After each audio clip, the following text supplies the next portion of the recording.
नमस्कार, मैं हूं सौमित्र बुद्धकर और आप देख रहे हैं ईटी मनी बनो अपना फाइनेंस मिनिस्टर। आज की हमारी खास पेशकश में हम चर्चा करेंगे टैक्स प्लानिंग और इन्वेस्टमेंट प्लानिंग में फर्क क्या है ये समझेंगे। साथ ही क्या इन्वेस्टमेंट करने के साथ साथ आप टैक्स बचा सकते हैं, पूछेंगे अपने एक्सपर्ट से। साथ ही बात होगी कि एचएनआईज को टैक्स बचाने के लिए किस तरह की रणनीति अपनानी चाहिए। तो चलिए शो को आगे बढ़ाते हैं। सबसे पहले आपको ये बताते हैं कि क्या खास लेकर आए हैं आज हम आपके लिए इस शो में। टैक्स प्लानिंग से इन्वेस्टमेंट प्लानिंग किस तरह अलग है ये जानेंगे। दोनों में फर्क है या नहीं है, किस तरह नुकसान होने से बचें। साथ ही साथ एचएनआईज कैसे आप बना सकते हैं टैक्स बचत योजना, जानेंगे आज। और टैक्स बचाने के लिए हमारे पास क्या क्या और बेहतरीन विकल्प है, हमारे एक्सपर्ट ये आपको बताएंगे। इसके अलावा अलग अलग लक्ष्यों के लिए निवेश प्लानिंग कैसे करें, ये भी शो में शामिल है आज। साथ ही हर बार की तरह कैसे एक संतुलित पोर्टफोलियो बनाएं, इस पर भी चर्चा होगी। निवेश, इंश्योरेंस, क्रेडिट कार्ड और लोन से जुड़े सभी सवाल आप हमें भेज सकते हैं ईटी मनी बनो अपना फाइनेंस मिनिस्टर पर। ईटी मनी बनो अपना फाइनेंस मिनिस्टर पर अपना सवाल पूछने का तरीका बहुत आसान है। हमें व्हाट्सएप कीजिए 9619873567 पर। आप अपना वीडियो बनाकर भी हमें वीडियो सवाल भेज सकते हैं। चलिए, तो हमारा जो आज का अहम चर्चा का मुद्दा है टैक्स प्लानिंग और इन्वेस्टमेंट प्लानिंग, ये दो चीज़ें कैसे आप साथ में लेकर चल सकते हैं। मेरे खास मेहमान मेरे साथ जुड़ गए हैं। आनंद राठी वेल्थ के डिप्टी सीईओ फिरोज अजीज साहब, बहुत बहुत स्वागत आपका कार्यक्रम में। फिरोज, एक सवाल जो बेसिक सबके मन में आता है वो ये कि जब हम इन्वेस्टमेंट प्लानिंग कर रहे हैं तो कहीं ना कहीं, क्योंकि बहुत सारे प्रोडक्ट मार्केट में ऐसे मौजूद हैं जो आपको टैक्स में भी हेल्प करते हैं, क्या आपको टैक्स प्लानिंग और इन्वेस्टमेंट प्लानिंग साथ में करनी चाहिए या ये दोनों अलग अलग चीजें हैं? देखिए, दो अलग चीजें हैं क्योंकि इन्वेस्टमेंट की टैक्सेशन अलग स्ट्रीम ऑफ सब्जेक्ट है। दूसरा, अपनी सैलरी की जो टैक्सेशन है उसकी स्ट्रीम अलग है। ये दोनों के प्रावधान अलग है। ऑफ कोर्स थोड़ी इंटरसेक्शन जरूर है, बट इनको सेपरेटली देखना चाहिए और इन दोनों के मिश्रण से ही आपकी जो एफिशिएंट पर्सनल फाइनेंस प्लानिंग हो सकती है तभी हो सकती है। बहुत सारे प्रोविजंस हैं, उसमें से अहम क्या है, जो सबसे ज्यादा रूपी वैल्यू रखते हैं, जिसमें सबसे ज्यादा बचत होती है, उसको ध्यान में रखना, उसका प्रयोग हर साल करना बहुत ज्यादा जरूरी होता है। हर बजट में हर निवेशक, हर टैक्स पेयर कोई कोई डिस्काउंट चाहता है, बट बहुत सारे जो डिस्काउंट मिल चुके हैं उसका यूज करना चूक जाता है। So that's the key, Soumitra साहब। बिल्कुल सही बात कही आपने कि हम लोग हमेशा जब बजट देखते हैं तो इस उम्मीद में होते हैं कि वित्त मंत्री जी कुछ हमारे लिए नया लेकर आएंगे, टैक्स में कुछ बदलाव होंगे। लेकिन हमारे पास जो टूल्स ऑलरेडी मौजूद हैं, पहले हम उन्हें सही से समझें और उनका सही इस्तेमाल करें।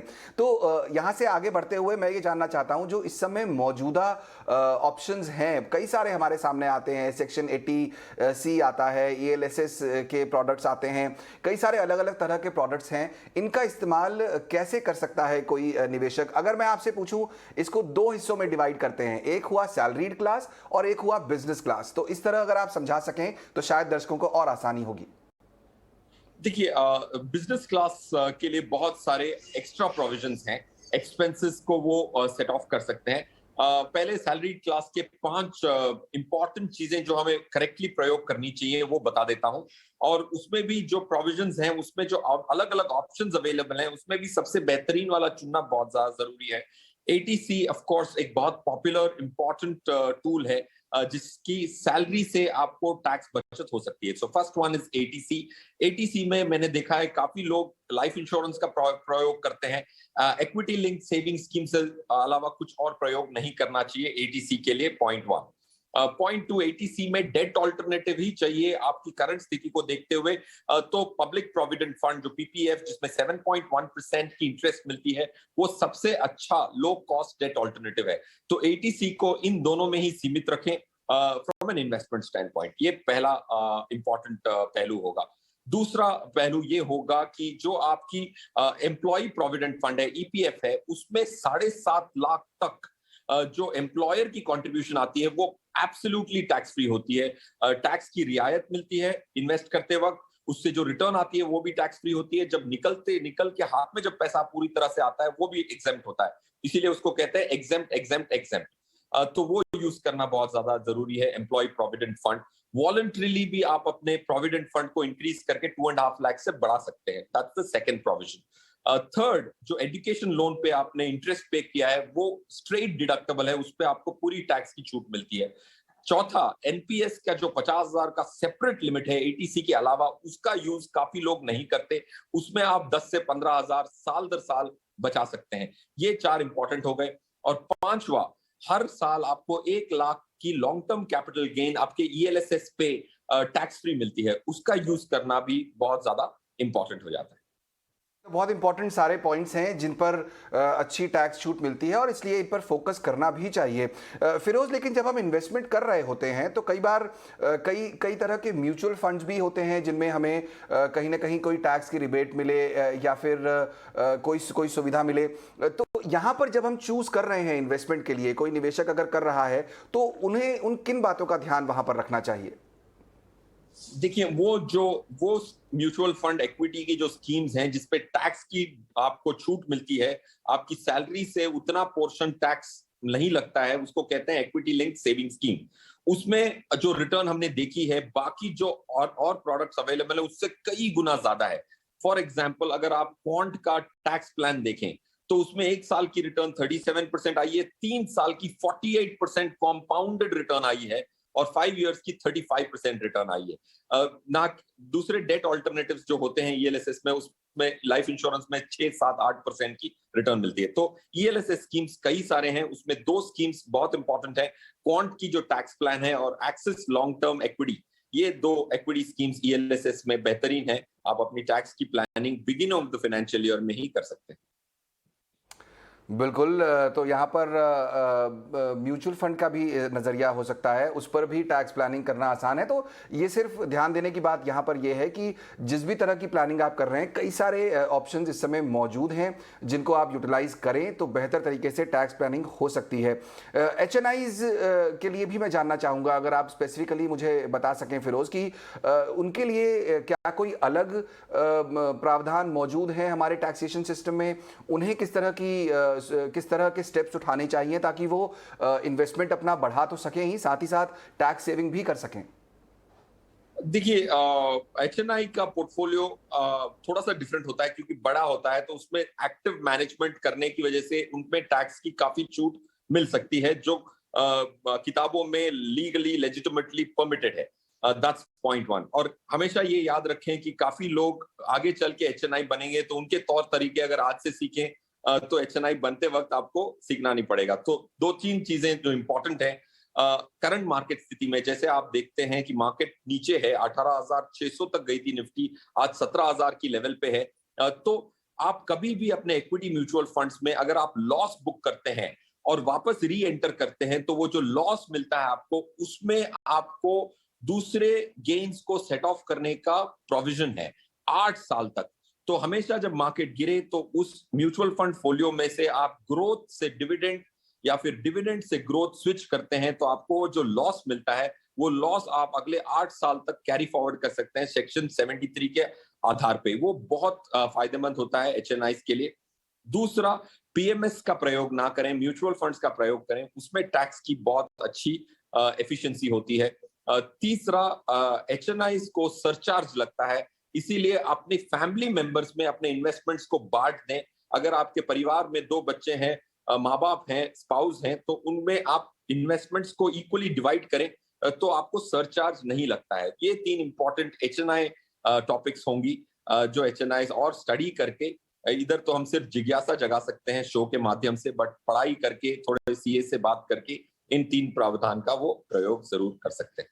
बिल्कुल, बहुत इंपॉर्टेंट बात आपने यहाँ पर कही फिरोज, और यही हम ईटी मनी बनो अपना वित्त मंत्री के, फाइनेंस मिनिस्टर के जरिए बताते होते हैं कि आप जो भी पोर्टफोलियो प्लानिंग कर रहे हैं, आपको जो है एक एक्सपर्ट से बात करना बहुत ज़रूरी है। उससे आपके गोल्स किस तरह के हैं वो तय करने में आसानी होती है, आपका टाइम फ्रेम क्या होता है, बहुत सारी चीज़ें समझना आसान होता है। एक और स्पेस होती है टैक्स बचाने की फिरोज, और वो होती है इंश्योरेंस। कई बार हम लोग इसमें भी कंफ्यूज करते हैं और कई एक्सपर्ट्स ये कहते हैं कि आपको इंश्योरेंस और टैक्स को भी मिक्स नहीं करना चाहिए।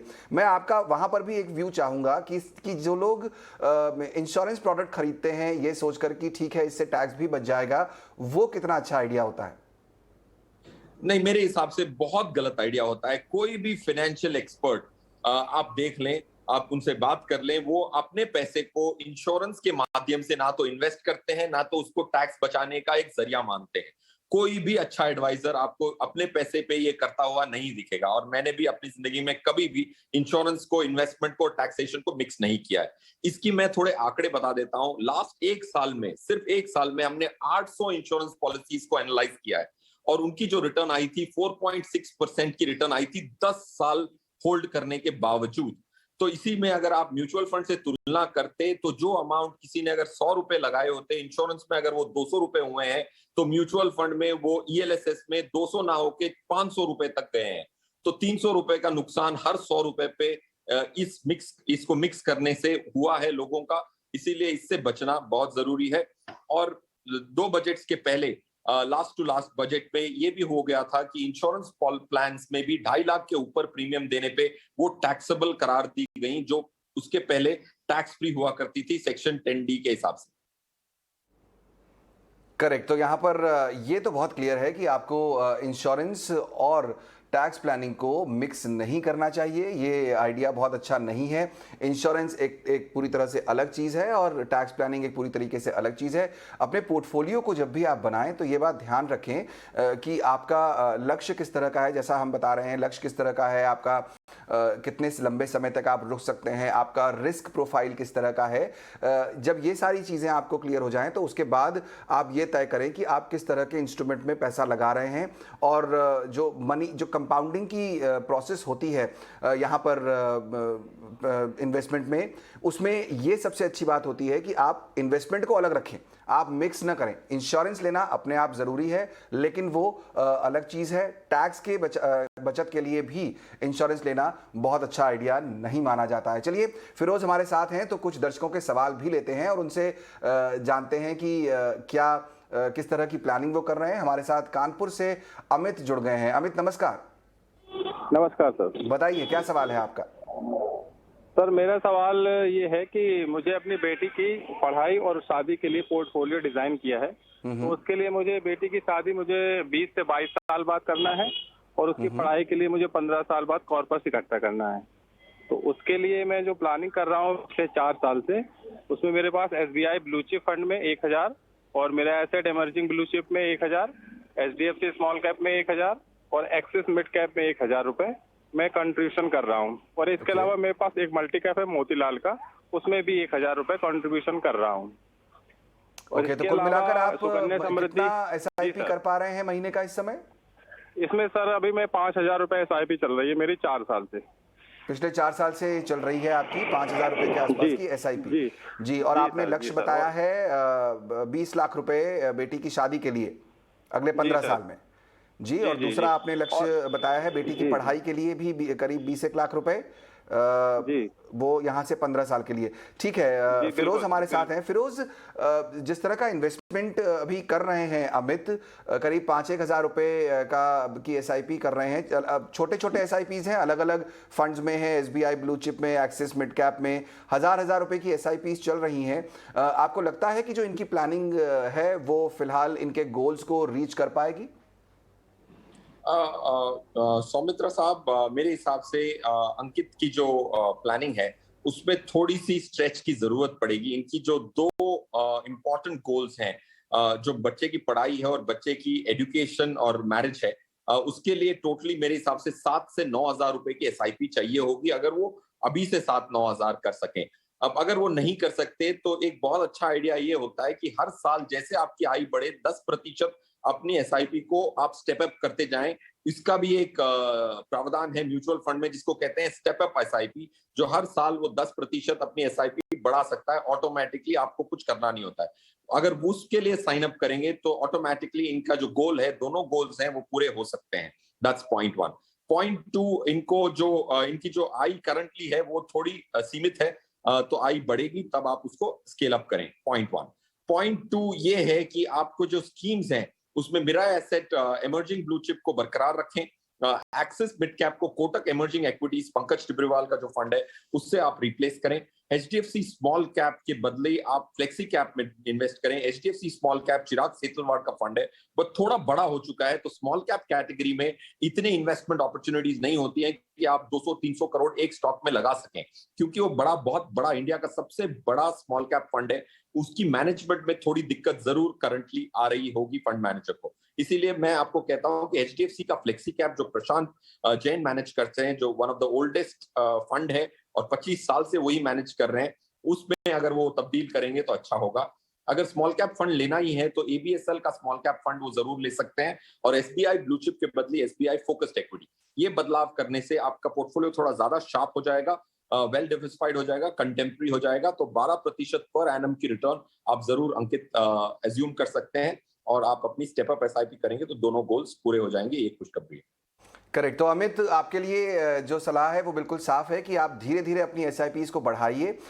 10% जैसे फिरोज रिकमेंड कर रहे हैं, अगर आप बढ़ा सकते हैं धीरे धीरे तो वो बढ़ाना ज़रूरी है, क्योंकि जो गोल्स हैं आपके, उसके लिए उसके सामने आपको जो इन्वेस्टमेंट आप फिलहाल कर रहे हैं उसकी रकम को भी प्रोपोर्शनेट रखना पड़ेगा, वो ज़रूरी है। और जो बदलाव उन्होंने आपको बताए ही हैं, एचडीएफसी स्मॉल कैप की जगह आप एचडीएफसी फ्लेक्सी कैप में निवेश कर सकते हैं, साथ ही साथ मोतीलाल ओसवाल फ्लेक्सी कैप की जगह आप एबीएसएल यानी Aditya Birla small cap fund में कर सकते हैं, और एसबीआई ब्लू चिप की जगह एसबीआई फोकस्ड की तरफ जाएंगे तो आपको बेहतर रिटर्न मिलने की संभावना ज्यादा है। अमित, क्या आप समझ गए हैं अपनी बात पूरी? हाँ सर, समझ गया हूँ। थोड़ा सा मेरा क्वेश्चन थोड़ा और था सर, पॉइंट अगर आप इजाजत दे तो। हेलो जी, बताइए। हाँ सर, मेरा सुकन्या समृद्धि में 3,000 रुपए कॉन्ट्रीब्यूशन है, वो मैंने इसमें ऐड किया हुआ था, अगर आपने उन्हें बताया हो फिरोज सर को। और मैं ये पूछना भी चाह रहा था सर, मोतीलाल ओसवाल का जो फ्लेक्सी कैप है उसमें उतना परफॉर्मेंस अच्छा नहीं आ रहा है, तो उसकी जगह मैं क्या एसबीआई फोकस इक्विटी में स्विच कर जाऊं क्या सर? जी, तो मोतीलाल ओसवाल की जगह तो आपको रिकमेंडेशन ऑलरेडी दे दिया है फिरोज जी ने कि आप Aditya Birla small cap fund की तरफ चले जाएं।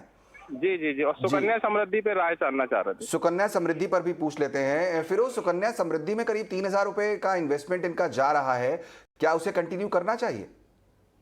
बिल्कुल कंटिन्यू करना चाहिए अमित, क्योंकि दो रीजंस हैं। उसमें जो रिटर्न आती है वो थोड़ी ज्यादा होती है, और दूसरा उसमें जो डिसिप्लिन है वो बहुत कंपलसरी डिसिप्लिन है, क्योंकि बच्ची जब तक बड़ी नहीं हो जाती आप वो पैसे विड्रॉ नहीं कर सकते। जैसे म्यूचुअल फंड में काफी बार ऐसे होता है कि लाइफ में कभी दिक्कत आती है तो आप म्यूचुअल फंड से विड्रॉ कर लेते हैं, पैसे की जरूरत पड़ती है। तो सुकन्या समृद्धि योजना जो है वो आपको डिसिप्लिन तरीके से सेव करने के लिए मजबूर करती है, और आपको एक्स्ट्रा रिटर्न भी देती है और टैक्स एफिशिएंसी भी देती है। तो उसको तो बिल्कुल बरकरार रखें, ये बहुत अच्छी स्कीम है बच्चियों की पढ़ाई के लिए, और उसका यूज करना इंपॉर्टेंट है। तो अमित, बहुत अच्छी जगह आपने पैसा लगाया है, सुकन्या समृद्धि में कंटिन्यू करें, जैसा कि यहाँ पर फिरोज सलाह दे रहे हैं आपको, क्योंकि डिसिप्लिन तरीके से उसमें आप निवेश कर पाएंगे, बीच में पैसे निकालने की सुविधा है नहीं, तो जो पर्पस है उस पूरे इन्वेस्टमेंट का वो बना रहेगा। तो चलिए अमित, बहुत बहुत शुक्रिया आज ईटी नाउ स्वदेश से अपना सवाल पूछने के लिए। आगे बढ़ते हैं, हमारे एक और दर्शक हमारे साथ जुड़ रहे हैं, कर्नल सहरावत जी हमारे साथ जुड़ रहे हैं। कर्नल साहब नमस्कार। नमस्कार जनाब, कैसे हैं सर आप? बस ठीक है, बहुत अच्छे हैं। बढ़िया। हमारे पास जो सवाल आया है, हम देख रहे हैं कि आप पोते पोतियों के निवेश के लिए प्लानिंग कर रहे हैं। जी, मैं अपने बच्चों के लिए और ग्रैंड चिल्ड्रन के लिए लंबे अरसे के लिए ये प्लानिंग कर रहा हूँ। तो आपने शुरुआत कब की थी कर्नल साहब? हाँ, मैं कोई 1 साल से ये शुरू किया हुआ है जी। इन स्कीम्स में जो मैंने अभी आपको बता रखी है, भेजी है। जी हाँ। सब में ये 1 साल से शिप चल रहा है। मैं आपसे ये पूछना चाहता हूँ कि इन स्कीम में कोई ऐसी स्कीम है जो मैं डिसकंटिन्यू कर दूं, या दूसरी बात ये है कि क्या ये ओवर डाइवर्सिफाइड तो नहीं है मेरा पोर्टफोलियो? बहुत अच्छा सवाल है, क्योंकि कई बार ये गलती निवेशक कर देते हैं कि डाइवर्सिफिकेशन के नाम पर ओवर डाइवर्सिफिकेशन भी हो जाता है। फिरोज हमारे एक्सपर्ट हमारे साथ हैं। फिरोज, कर्नल साहब जो हैं वो अपने पोते पोतियों के लिए, बच्चों के लिए इन्वेस्टमेंट कर रहे हैं, और जाहिर तौर पर नज़रिया लंबा है, करीब 15-1 साल का। फंड्स बहुत सारे हैं लेकिन इनके पास एक्सिस मिड कैप फंड है, एक्सिस स्मॉल कैप है, इमर्जिंग ब्लू चिप है, निपॉन इंडिया है, पराग पारेख फ्लेक्सी फंड है, यूटीआई फ्लेक्सी कैप है, उसके अलावा भी 3-4-5 फंड्स हैं। तो बहुत अच्छा सवाल जो उन्होंने पूछा है वो ये कि कहीं वो ओवर डाइवर्सिफाइड तो नहीं है। बहुत अच्छा सवाल है, बेहतरीन सवाल है कर्नल साहब। इसमें क्या है कि हम जब आनंद राठी वेल्थ में देखते हैं तो पहले ये एनालाइज करते हैं कि आपकी जो पैसे जो लगे हुए हैं वो एसेट मैनेजमेंट कंपनीज में कैसे बटे हुए हैं। तो एसेट मैनेजमेंट कंपनी की जो डिवर्सिफिकेशन है वो पहला कदम होता है, फिर स्कीम लेवल डिवर्सिफिकेशन एनालाइज करनी होती है। तो आपके पोर्टफोलियो को जब हम एनालाइज करते हैं तो ये समझ में आता है कि दो एसेट मैनेजमेंट कंपनीज में आपके 70% पैसे लगे हुए हैं। एक है पीजीआईएम और पराग पारेख में 47% आपका पैसा पराग पारेख में लग रहा है और पीजीआईएम में 23%। इन दोनों को मिला के 70% दो एसेट मैनेजमेंट कंपनीज में जा रहा है और ये दोनों टॉप 10 एसेट मैनेजमेंट कंपनीज में नहीं आती हैं अनफॉर्चुनेटली। तो टॉप 5 एसेट मैनेजमेंट कंपनीज में एक्सपोजर रखना, 50% आपका exposure top 5 asset management companies में रखना इंपॉर्टेंट है हमारे हिसाब से। That's your asset management level diversification. दूसरा जो हमने अपने पोर्टफोलियो को एनालाइज किया तो 54% आपका जो पैसा लग रहा है 9 स्कीमों में वो जा रहा है बड़ी कंपनियों की तरफ। 54% लार्ज कैप में जा रहा है, 21% मिड कैप में जा रहा है, 18% स्मॉल कैप में जा रहा है और 5% कैश एक्सपोजर है इन 9 स्कीम के अंदर। स्कीमों के अंदर बहुत सारे स्टॉक्स होते हैं तो उसको स्टॉक्स को ब्रेक डाउन करके अगर हम आपका पोर्टफोलियो एनालाइज करते हैं तो ये निकल के आता है। तो मैं कहूंगा कि आपकी पोर्टफोलियो में एसेट मैनेजमेंट चेंज की बहुत ज्यादा जरूरत है। एसबीआई जो इंडिया का सबसे लार्जेस्ट एसेट मैनेजमेंट कंपनी है वो आपके पोर्टफोलियो में नहीं है। एचडीएफसी नहीं है, निपॉन है जरूर, आपके पास बिरला नहीं है। बहुत सारी बड़ी एसेट मैनेजमेंट कंपनीज जिनकी एनालिस्ट की रिसर्च की डेप्थ काफी डीप होती है उससे आप मिस कर रहे हैं। तो इसीलिए थोड़ी स्कीम्स की बदलाव जरूर मैं रेकमेंड करूंगा आपको। कर्नल साहब, आपका चूंकि आप अपने ग्रैंड चिल्ड्रंस के लिए प्लान कर रहे हैं तो जाहिर तौर पर नजरिया आपका यहाँ से 15-1 साल का तो होगा ही। जी, शायद उससे भी ज्यादा ये पैसा हमें नहीं चाहिए, ग्रैंड चिल्ड्रन के लिए ही बना है। और ये बात फिरोज की मैंने सुन ली है, समझ ली है, बहुत अच्छा लगा मेरे को और मैं इसके ऊपर एक्शन लूंगा। बिल्कुल। तो जो मोटा बात जो फिरोज जी ने बताई है यहाँ पर वो ये कि आपको बड़े फंड्स के साथ रहने की जरूरत है, क्योंकि जिस तरह का रिसर्च बेस उनका होता है, जिस तरह की उनकी टीम होती है, उसका फायदा आपको तभी मिलेगा जब आप उसका पार्ट होंगे। तो एसबीआई फोकस फंड जो है वहां पर आप जा सकते हैं, एचडीएफसी फ्लेक्सी कैप फंड जो है वहां पर जा सकते हैं। तो आपको जो ओवर डाइवर्सिफिकेशन की बात आपने जो पूछी उसमें यह है कि आप जो है चुनिंदा फंड्स में पैसे लगाएं और बड़े फंड्स में पैसे लगाएं तो आपको रिटर्न मिलने की संभावना बेहतर रहेगी। कोई और सवाल कर्नल साहब? Thank you. नहीं, और कुछ नहीं है, थैंक यू सर। चलिए, बहुत शुक्रिया हमारे साथ आज जुड़ने के लिए। कर्नल सहरावत यहाँ पर बहुत क्लियर सवाल है और कई बार ऐसा होता है। फिरोज, मैं अगला सवाल लेने से पहले आपसे ये एक छोटा सा सवाल ये पूछना चाहूँगा। ये क्वेश्चन शायद इन्वेस्टर्स ध्यान नहीं देते जब आप शुरू करते हैं एसआईपी। तो हमारे यहाँ कई बार ये होता है कि इन्वेस्टमेंट करना है ये थॉट नहीं होता, एक एसआईपी शुरू करनी है। इसलिए कई बार होता है कि लोग अलग अलग तरह से घर वालों से पूछकर, दोस्तों से पूछकर किसी न किसी फंड में एसआईपी शुरू कर देते हैं। मैं ये जानना चाहता हूं कि ये जो प्लानिंग है और डाइवर्सिफिकेशन है ये इन्वेस्टमेंट का कितना अहम हिस्सा है, अगर ये आप हमारे दर्शकों को समझा सकें। देखिए, प्लानिंग बहुत बड़ा हिस्सा होता है कोई भी प्रोसेस के लिए। जब अगर हम हॉलीडे पे जाते हैं 10 दिन की तो 3 दिन प्लानिंग करते हैं, 4 दिन प्लानिंग करते हैं। तो अगर हम पूरी लाइफ की इन्वेस्टमेंट्स की एक रोड मैप ड्रॉ कर रहे हैं तो उसकी प्लानिंग की जरूरत पड़ती है। जब तक कि आप स्विमिंग सीख नहीं जाते तो आप पूरी तरह से आप नदी में तो नहीं कूदेंगे, स्विमिंग पूल में जरूर कूदेंगे। So it's very important that आप स्टार्ट जरूर कर लें, बट प्लानिंग जल्द से जल्द करना इंपॉर्टेंट है। प्लानिंग से क्या होता है कि जो आपके जो आउटकम्स होते हैं वो काफी प्रेडिक्टेबल हो जाते हैं। अब काफी बार ऐसा भी होता है कि अगर आपका किसी बैंक में खाता है तो आप उस बैंक में जाते हैं तो एसआईपीस करते हैं उस बैंक के माध्यम से, तो उसी की जो म्यूचुअल फंड की कंपनी होती है उसी में 4 स्कीम में इन्वेस्ट कर देते हैं। काफी सारे दर्शक हमें पूछते हैं कि भाई अगर मैं एचडीएफसी में गया तो एचडीएफसी की 5 स्कीमें खरीद ली म्यूचुअल फंड की, आईसीआईसीआई में गया तो 5 स्कीमें आईसीआईसीआई की खरीद ली। तो ऐसा नहीं करें और 50% टॉप 5 स्कीम्स में, टॉप 5 एसेट मैनेजमेंट कंपनीज में जरूर रखें। पॉइंट 1। पॉइंट 2, इससे क्या होता है कि आपकी जो स्कीम्स की स्ट्रेंथ होती है एक कॉम्प्लीमेंट्री स्ट्रेंथ होती है। देखिए, अब आप अगर आर श्रीनिवासन जो एसबीआई के सीआईओ हैं उनकी काबिलियत फोकस फंड चलाने में बहुत अच्छी है। अब कोटक की मिड कैप में बहुत अच्छी काबिलियत है। सो हर एसेट मैनेजमेंट कंपनी की एक यूनिक सेलिंग प्रोपोजिशन होती है, उस सबका लुत्फ उठाना एक अहम प्लानिंग का हिस्सा होता है। बिल्कुल, तो प्लानिंग काफ़ी ज़रूरी है।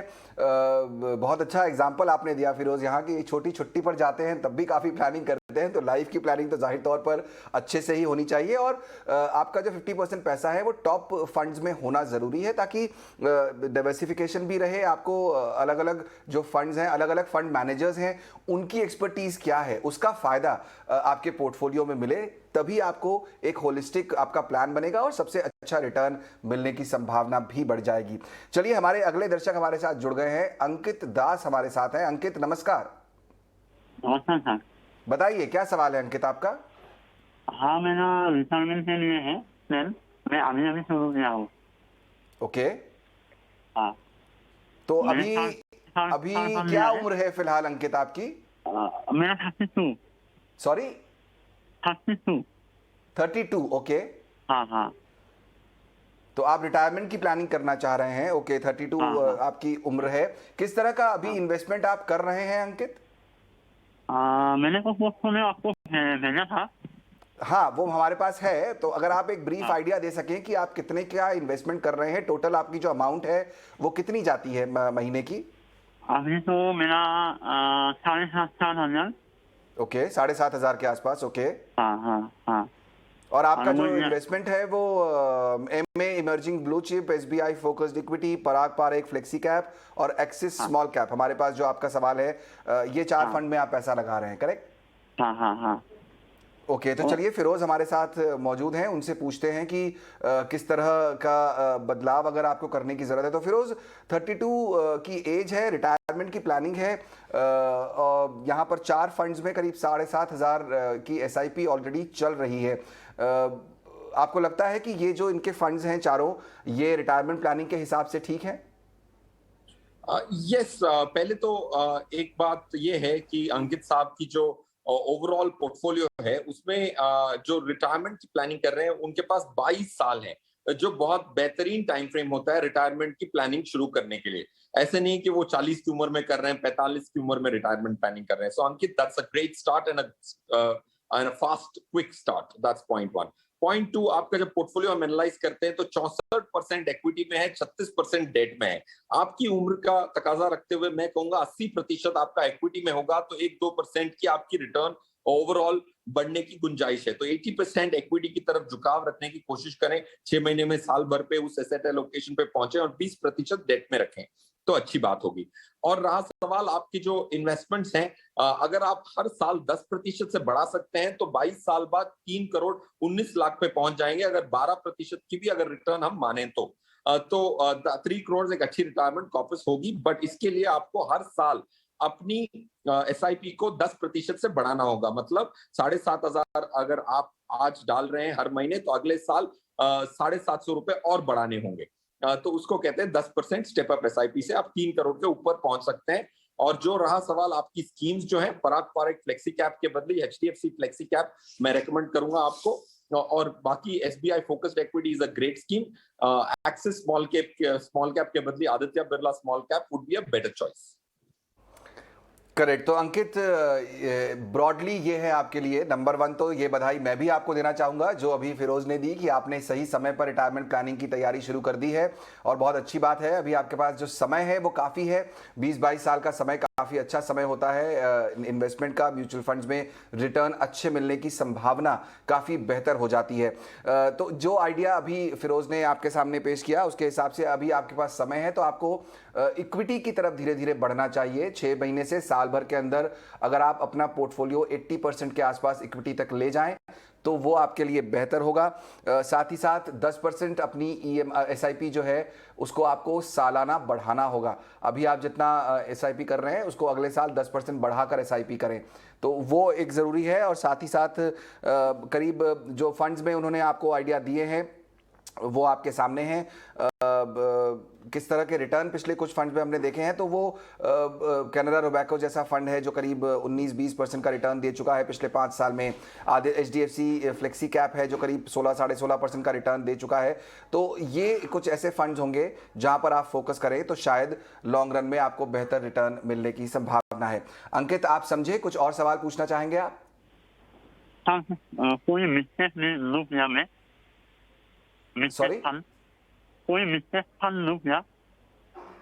कोई मिड कैप फंड आप लेना चाहते हैं? फिरोज, कोई मिड कैप फंड इनको ऐड करना चाहिए अपने पोर्टफोलियो में?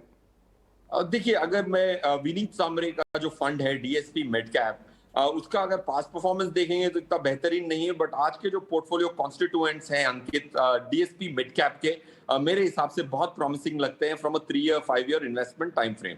तो वो आप जरूर अपने पोर्टफोलियो में शामिल कर सकते हैं अंकित जी। DSP मिड कैप नाम है उसका। विनीत सामरे जो बहुत बेहतरीन फंड मैनेजर हैं, जो अच्छे बिजनेसेस को बहुत पहले परखते हैं, मार्केट में उनको परखने से पहले वो फर्स्ट होते हैं परखने के लिए। तो वो एक अच्छा mid cap bottom up stock picking वाला फंड होगा। चलिए अंकित, तो मिड कैप फंड अगर आप लेना चाहते हैं तो DSP मिड कैप एक नाम सजेस्ट किया है यहाँ पर फिरोज ने, उसको आप अपने पोर्टफोलियो में शामिल कर सकते हैं।